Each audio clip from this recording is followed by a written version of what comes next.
வேலை, குடும்பம் மற்றும் சுய அக்கறை இவை மூன்றும் சேர்ந்து நம்மை முழுவதுமாக சோர்வடையச் செய்யக்கூடும். சில நேரங்களில் நம் ஒவ்வொரு அணுவிலும் களைப்பு ஊறிப்போயிருப்பதை உணர்வதுண்டு. நேற்று இரவு அனைத்து பணிகளையும் முடித்துவிட்டு நாற்காலியில் அமர்ந்தபோது கண்களை மூடினேன். உலகமே தலை சுற்றுவது போல் என் உடலும் மனமும் பாரமாகின. இது வெறும் உடல் சோர்வல்ல, பல பொறுப்புகளின் சுமை. இந்த சோர்வுக்கு மத்தியில் எதற்கு முக்கியத்துவம் கொடுக்கிறோம் என்பதுதான் கேள்வி.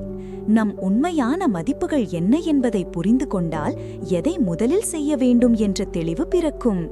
அதுவே நம் ஆற்றலை சரியான பாதையில் வழிநடத்தும்.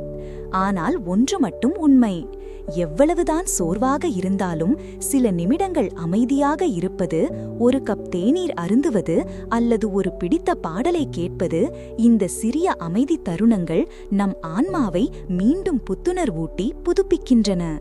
அவை மீண்டும் தொடங்குவதற்கான சக்தியை நமக்கு தருகின்றன.